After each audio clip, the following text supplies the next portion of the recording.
Locked On Hawkeyes, your daily podcast on the Iowa Hawkeyes. Part of the Locked On Podcast Network, your team every day.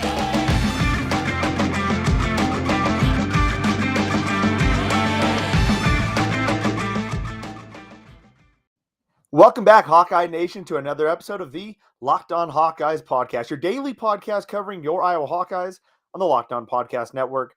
As always, I am your host, excited to be back for another show today. And on today's show, we have a lot of Hawkeye news to cover, starting with the continued storyline of the advisory committee and Kirk Ferentz's decision to restructure that advisory committee, and the report or the interesting story that came from the Gazette. There are more details on that. We're going to be covering that on today's show. We're also continuing our coverage of the Tyler Linderbaum declaration for the NFL decision. Who can replace Tyler Linderbaum? And also, looking ahead to next year, who could be gone? We're going to be covering all that on the show today, so be on the lookout for that. But first, I want to thank you all for making the Locked On Hawkeyes podcast your first listen every single day.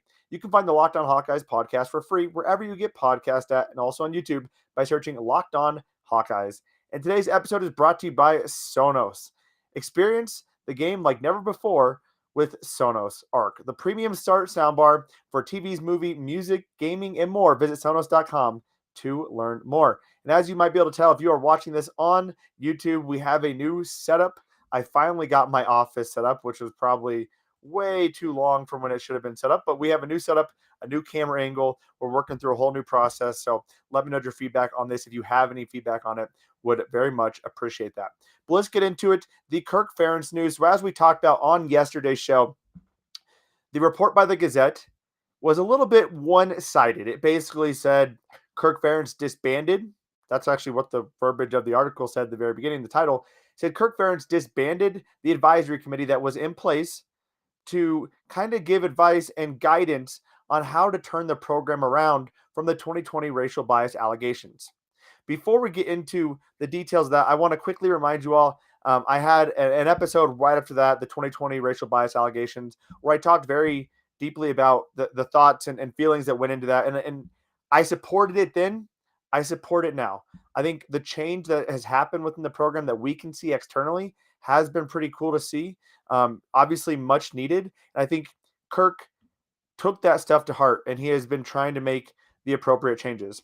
I think when you also look at the fact that Iowa has the least amount of transfers in the Big Ten this year, you have to factor in that that's probably a good sign of things are turning around. Things are changing. And you look at the guys who are transferring. We had 3 wide receivers transfer and a backup quarterback who wasn't going to play anytime soon. So you start thinking about those things, and it looks good to have so many people want to stay and be Iowa Hawkeyes for multiple years to come. So as we talked about on yesterday's show, the Gazette came out the article saying Kirk disbanded the advisory committee, and that it came after David Porter, a former Iowa Hawkeye offensive lineman, wanted to remove Kirk Ferentz, Gary Barta, and the entire coaching staff from the Iowa Hawkeye football team. He basically wanted Kirk to retire. He said that was the right choice to protect his legacy.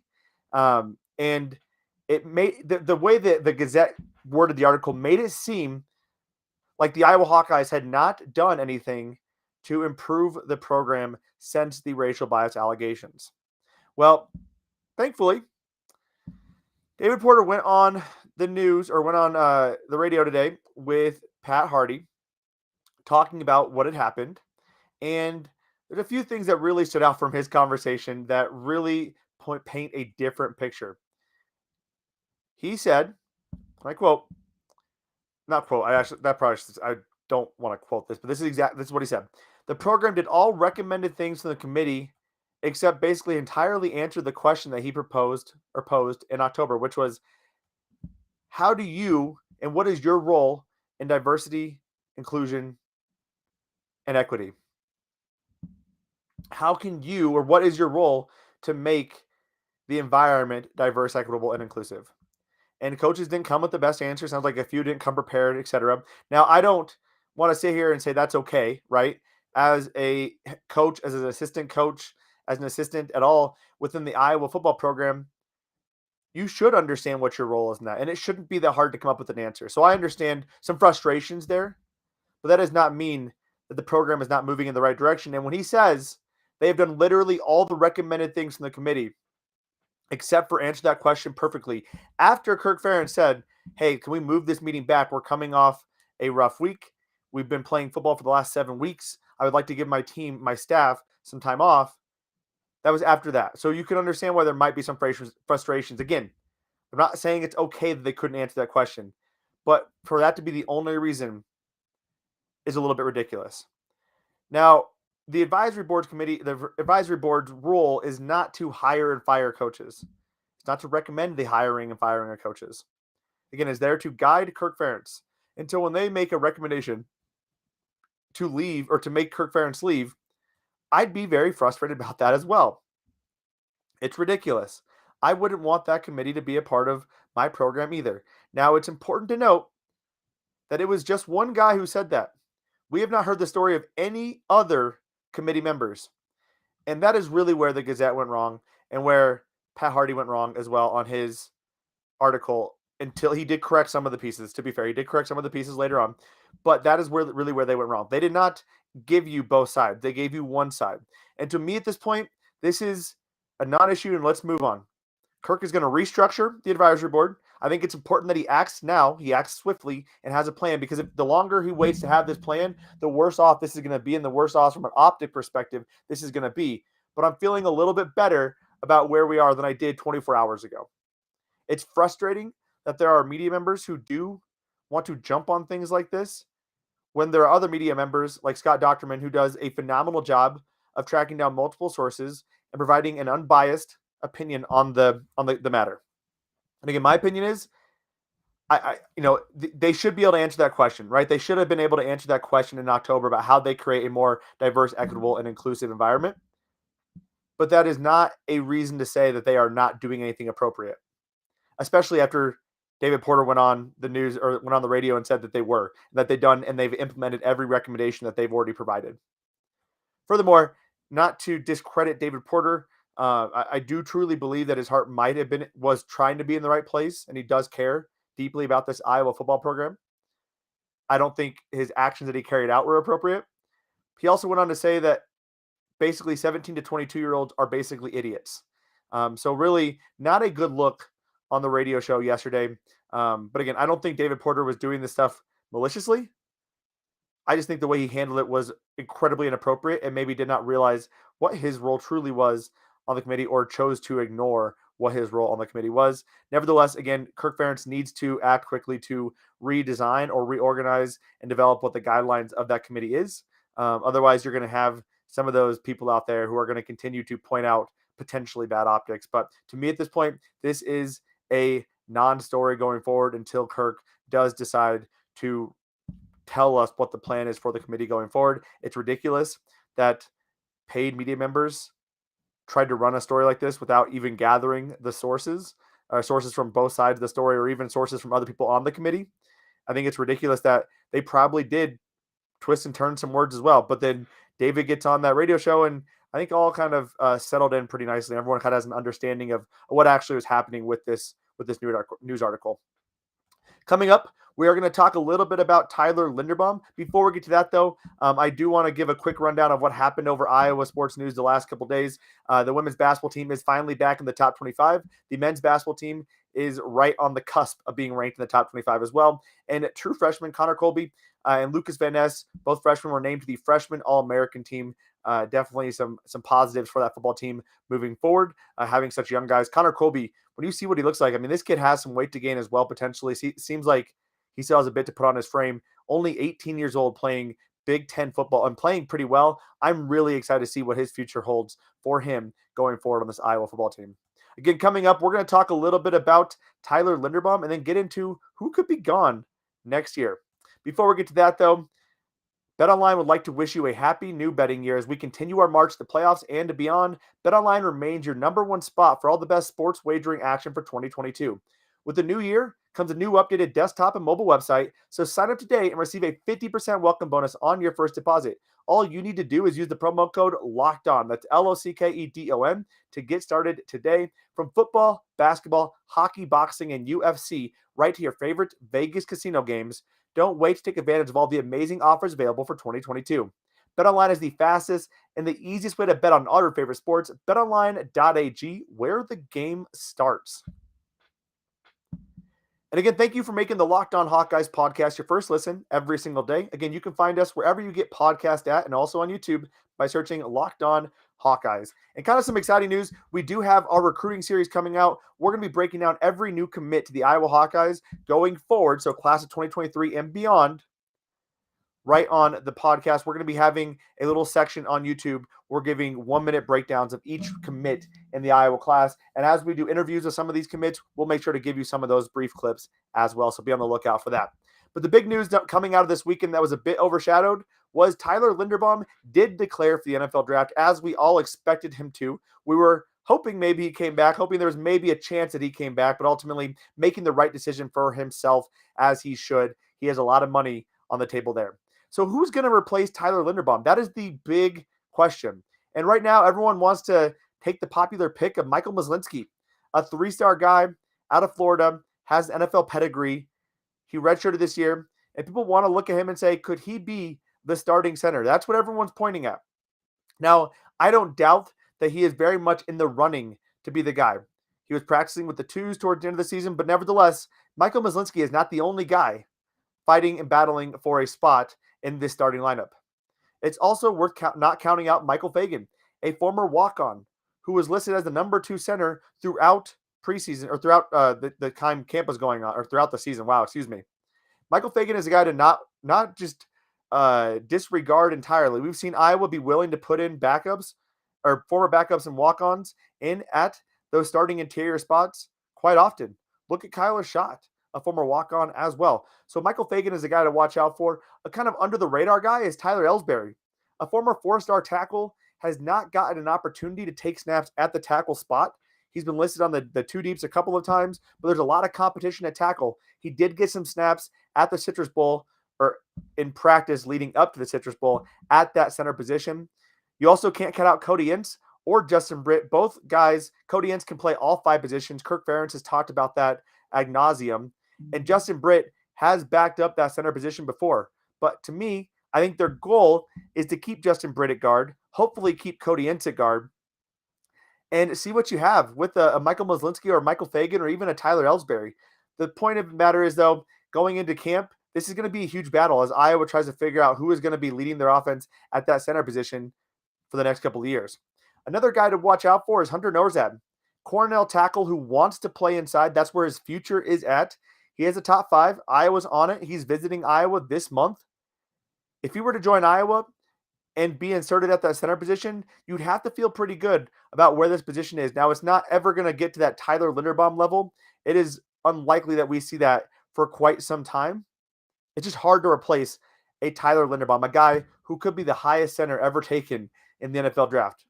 But you have to feel pretty happy about what you have in these options. Michael Mizelinski, again, a guy with a year under his belt in the offensive scheme who came here to play center to back up Tyler Linderbaum to take the starting role.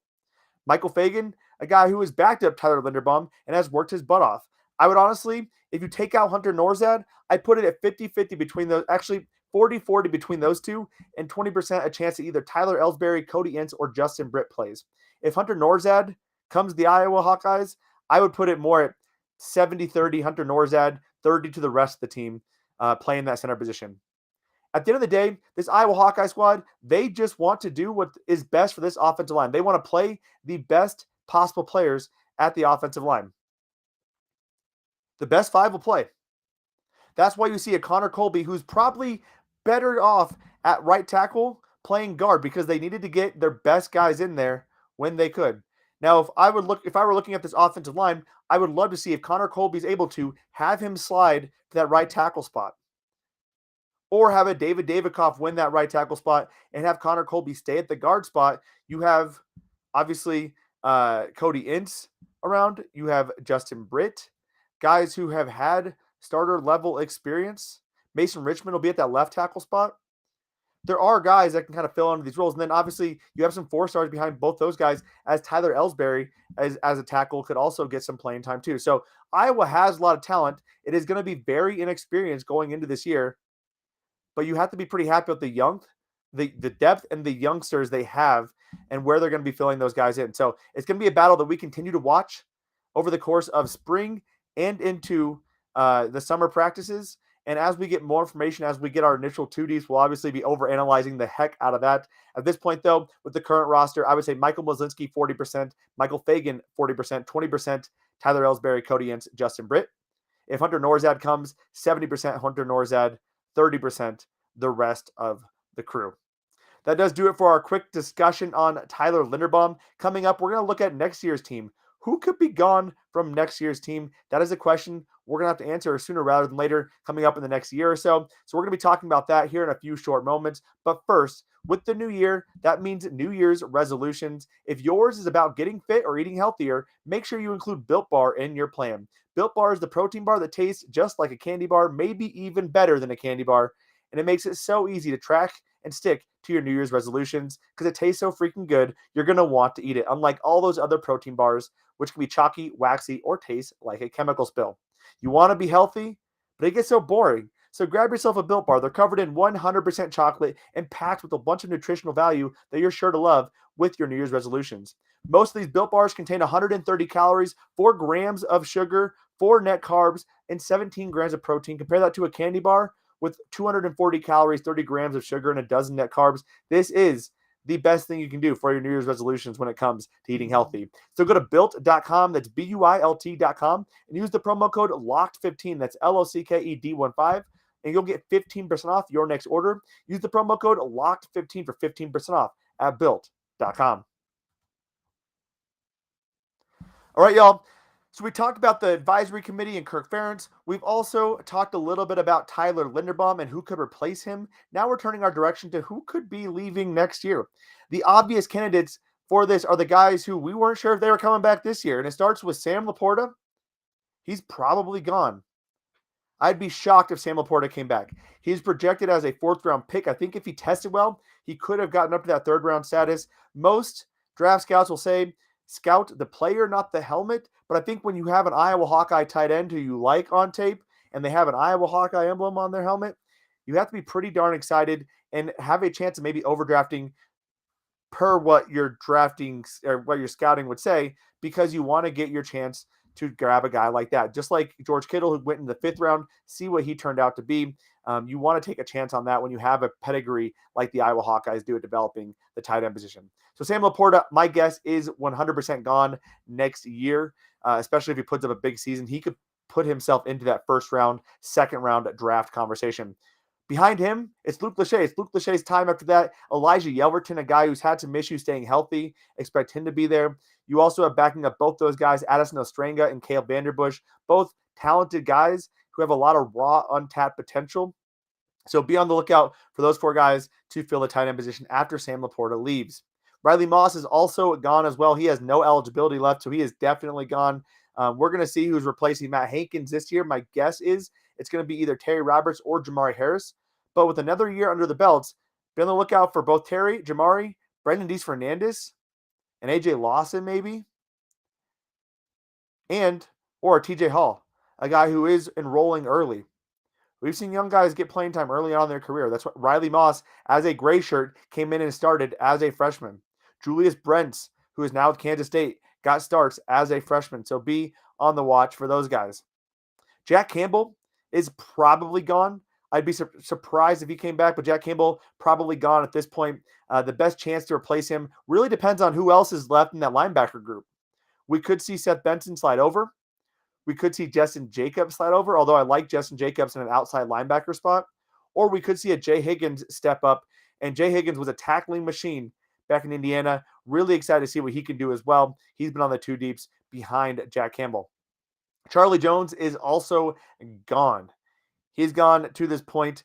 We could see the Iowa Western transfer come in and take his spot. Charlie Jones in the actual offense, not that he's not going to be easy to replace. You want to have that speedster there. But Iowa, after this year, is going to have a more traditional wide receiver trios. You want to have a wide receiver group that kind of plays like a basketball team, right? You want kind of a quick, swifty kind of guy like a point guard as your slot. You want a small forward as one of your outside guys, and you want kind of a power forward center kind of guy who can go up and get the ball as one of your 4s or 5s. That is Iowa, but Iowa doesn't have that big guy. Now you could see a Jacob Bostic who's coming in this year. You could see a Brody Breck. Jackson Ritter got some snaps last year. We could also see if Iowa is able to land a Kyler Casper, he could step up and take those spots. But for now, Charlie Jones offensively, not as big of a concern. Iowa has a lot of those guys at a very similar position and skill set as Charlie Jones. We could see, though, on the return game that Iowa Western transfer, I'm blanking on his name right now as I'm just kind of going off the cusp here, but we could see him take over that spot. I wouldn't be surprised to maybe see a Cooper DeJean even take some snaps or take some returns. Arlen Bruce would be really interesting to get involved as well, so be on the lookout for that. Who has decisions next year, though? When you look across the defensive line, not an explosive group that really stepped up this year from the older guys. Joe Evans had a nice statistical season. John Wagner had a very quiet statistical season, but kind of held down the edge there. Noah Shannon played solid football on the interior. All three of those guys are technically going to be out of eligibility, but they have a COVID year, so they have an extra year after that. So the redshirt seniors, but they have an extra year on top of that. They have decisions to make, although at this point, I don't see any of those three heading out unless they have just an absolute breakthrough year, right? It's not like a Chauncey Golston, who maybe he was a little quiet from a statistical perspective, but you could see his dominance on tape. We haven't been able to see all of that. Joe Evans, not even really sure what his role looks like, right?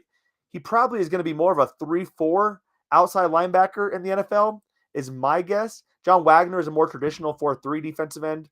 Noah Shannon is an interior kind of guy, a little bit shorter though, so would be interested to see what their draft stock looks like, but they all three have the opportunity to come back after next year. Speaking of Jack Campbell earlier on, Seth Benton will have a decision as he is technically out of eligibility, but again, having that COVID year, he has an interesting skill set, but kind of struggles at tackling at times and struggles a bit in coverage. So it will be fun to see kind of what his decision is and if he decides to come back. Iowa has a pretty loaded linebacker group behind those guys. But my guess is Jack will leave and Seth does ultimately return. Kayvon Merriweather is another guy to watch out for. Again, with that COVID year of eligibility, Kayvon Merriweather has an opportunity to take that next step this year and really step up. He has a lot of game film too. So when you're looking at like a Jack Kerner who decided to go to the NFL, which I think makes sense for Jack, he had a lot of game film. What more was he going to gain by coming back? I think Kayvon Merriweather could be in a similar position, especially if he has a very strong year this year as the second guy behind Riley Moss in the secondary, kind of leading this unit. Nico Regani, another guy with eligibility that will be kind of expiring, but has the COVID year. I don't see Nico Regani being an NFL caliber wide receiver at this point. So it kind of just depends on if he wants to try his hand at the NFL and just kind of go into retirement, or if he wants to stick around for another year and enjoy that college football scene. And then Tory Taylor, he's going to be a really interesting one. So he has said and gone on record that he wants to get his degree. He also has the ability to go to the NFL at any time. He is still working on a lot of fundamentals from a punting perspective, especially the U.S. way of punting. Had a few issues this past year. Punts getting blocked. Wasn't able to down as many punts inside the 20. They were kind of rolling forward. So still figuring out some of the spin on that. If he does figure it out this year, though, it would be tempting to go to the NFL and get your money. But Tory Taylor, again, has said he wanted to get his degree. But it'll be interesting to watch how that all plays out. Again, Tory Taylor had a down year this year, but it was as he was trying to learn how to do, United States football rules punting, not Australian rules punting, trying to get that all figured out and work on that. He still has a lot of development to go, despite already being very, very good at this point. That does do it for our show today. On tomorrow's show, we're going to be giving you a preview of Iowa versus Rutgers. We're also going to be talking about Tyler Linderbaum and where does he fall on this Mount Rushmore of Iowa offensive linemen, and is Kirk Ferentz a Hall of Fame coach? It might seem kind of weird to be talking about that given the interesting storylines coming out the last couple of days, but I do believe it is a conversation worth having, especially after Kirk Ferentz signs a deal that'll keep him in Iowa City for a couple more years on top of his already still current deal. So we're going to be talking about all that on tomorrow's show. Just a reminder, if you are looking for some betting advice, I highly recommend you check out the Locked On Bets podcast hosted by your boy Q and handicapping expert Lee Sterling of Paramount Sports. They do a great job of picking 3 to 4 games each and every day and dropping that for you so you can bet at betonline.ag and put a little money in your pocket. So again, take a listen to them. Tune in to tomorrow's episode of the Locked On Hawkeyes podcast. As always, Hawkeye Nation, I appreciate you all tuning in. I appreciate you listening to today's episode. Have a fantastic Tuesday, and let's go Hawks.